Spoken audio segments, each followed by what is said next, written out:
Hello and welcome to another video review. This is Dragon Age 2 for PC, Xbox 360, PlayStation 3, and Mac.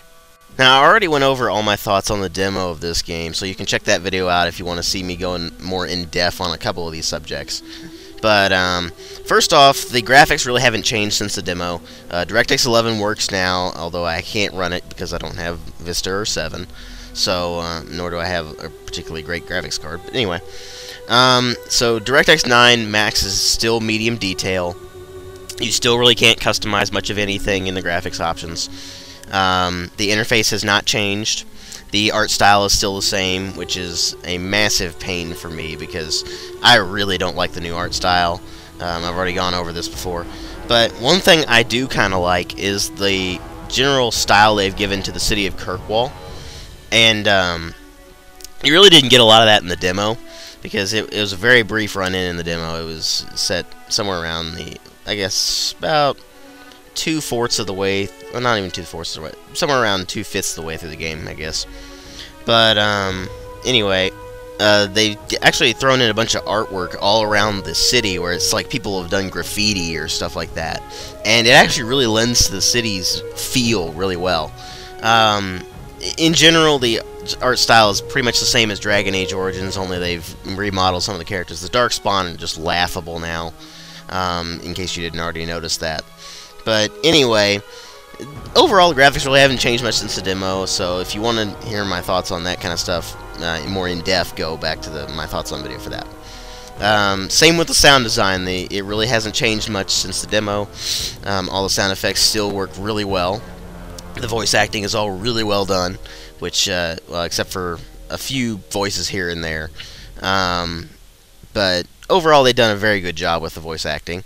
And yes, Hawk does get better and does grow on you, or at least he grew on me as the time went on. Eventually, I figured out that basically it takes a while to really get used to the main character having a voice more than anything else. But other than that, there really hasn't changed much about the graphics or the sound design. It's all really just the same as it was in the demo, only there's just a lot more there. Now, one thing I was really worried about was how they were going to make the story work, because they said at first it was going to be taking place over a decade, and I'm like, okay, that's probably going to entail a bunch of time skips and stuff like that. And it does have time skips, but they're very well done time skips. They explain to you what goes on during these time skips, and you're like, okay, well, I can see not putting that in here. And basically, the story is about the champion's rise to power. You play as Hawk, who becomes the champion of Kirkwall by the end of the game. And the story is basically Hawk's rise to power. You can be male or female. You can be a rogue warrior or a mage. And that's it. You can be a human, but that's it. And a lot of people didn't like being limited to a human. So, and I was included in that bunch, by the way.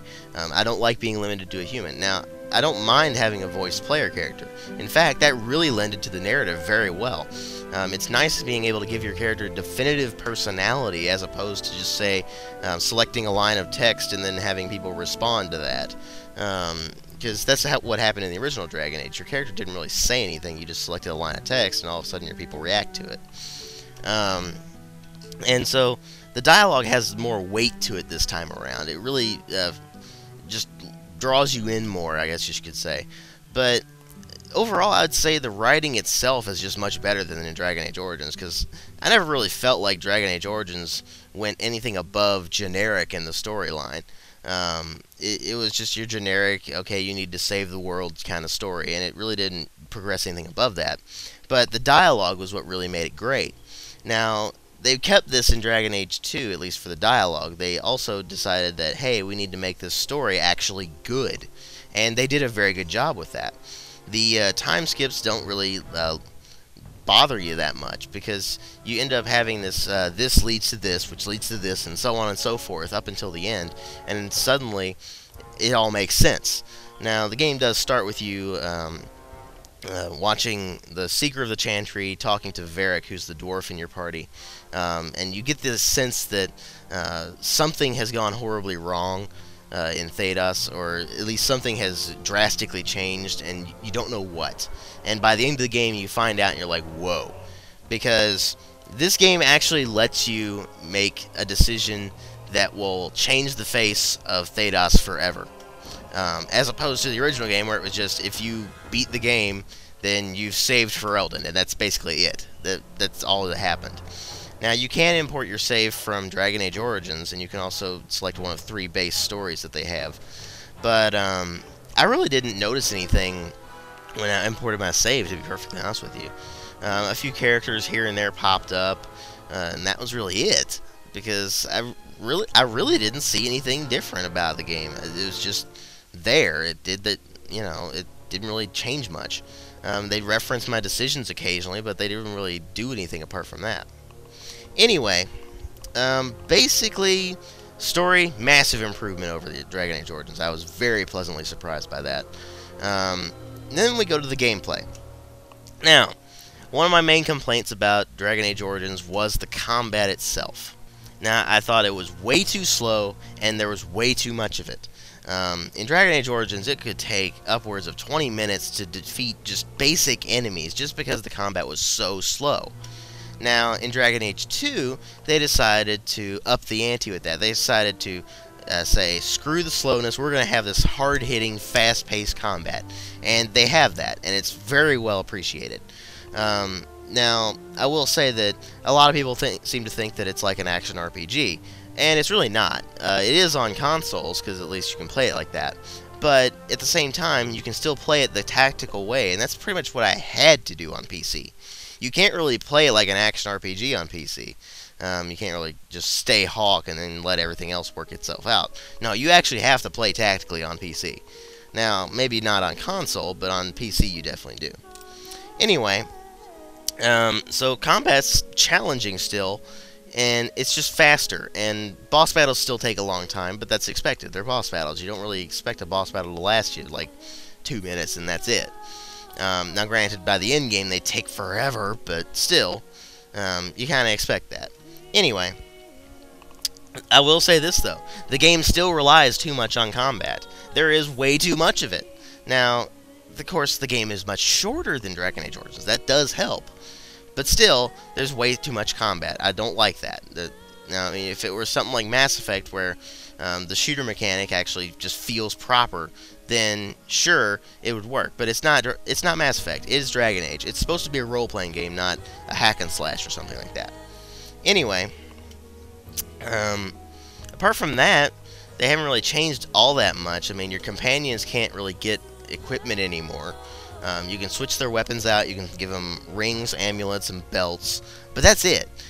They get a single suit of armor, and it changes occasionally, but I never really was able to find a way to upgrade it.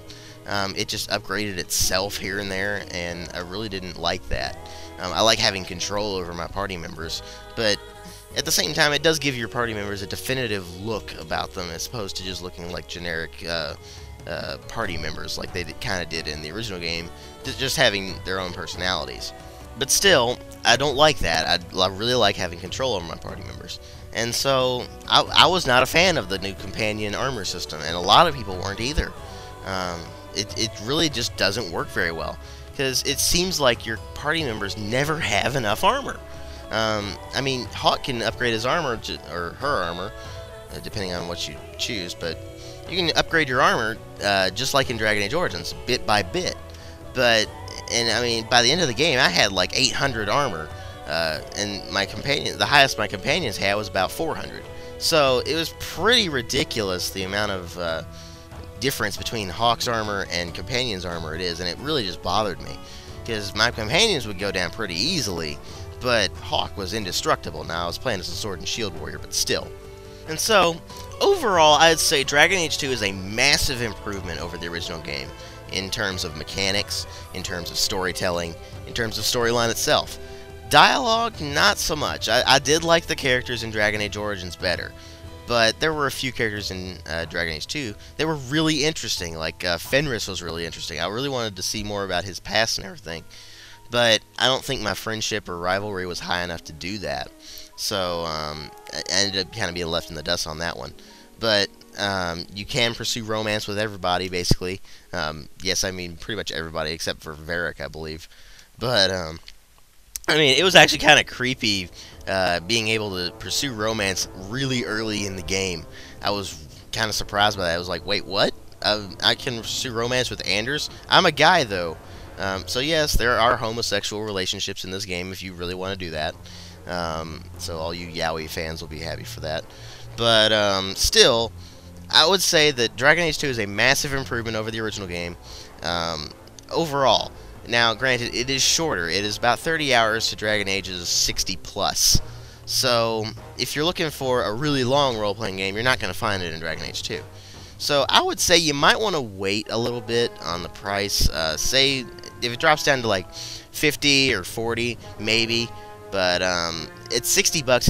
It's kind of hard to justify it. But still, I was very pleasantly surprised by it. I had a lot of fun with it, and I will be playing through it again and again on different playthroughs, different characters, just to see how things change. So, anyway, overall, I give it a 4.5 out of 5, and thanks for watching.